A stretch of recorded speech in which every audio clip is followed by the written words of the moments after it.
In January of 2015, I was working in Freetown, Sierra Leone, and it was the height of the Ebola outbreak in that city. And everyone was really afraid. And unfortunately, that fear translated into a policy of containment using quarantines. And a very large number of people, entire families, entire communities were placed under quarantine. And it meant that they were essentially locked into their homes. And there wasn't a very good plan for how to get food and water and medical care to them. My team was going from quarantine to quarantine and interviewing people to see if they had what they needed to survive for that period. And what we found is virtually no one had just the basics that they needed.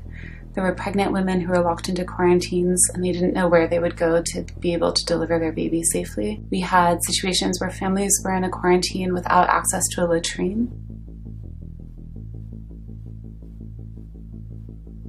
We had a huge database showing how many people were lacking basic necessities, but no one was really listening to us when we were trying to advocate for increasing their access to food and water and healthcare. So we gave the database to the GIS officer who was working with us, and he mapped it.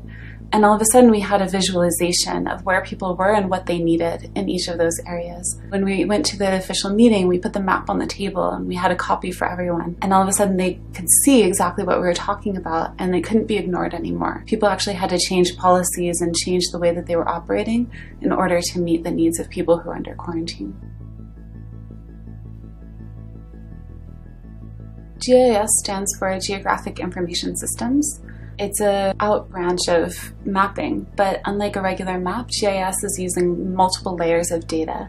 So in the same map, you can have the physical geography of an area, but you could also have the cultural geography. This was really important to us when we were working in the beginning of the Ebola outbreak, because it was an area that hadn't been mapped before.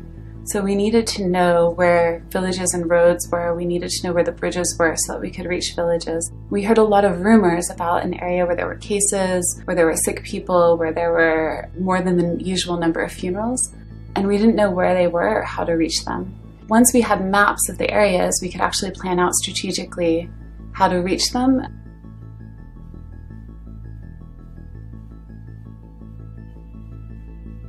One of the really difficult things in Ebola is that we felt like we were always running after cases.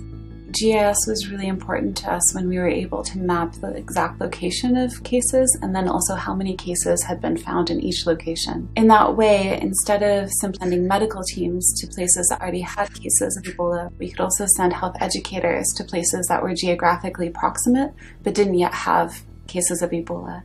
And that was really the first step that we were using to try to prevent the spread of the virus into new communities. It meant that we worked faster, it meant that we worked with better information, we could be more strategic, and ultimately we saved more lives because we had better mapping available to us.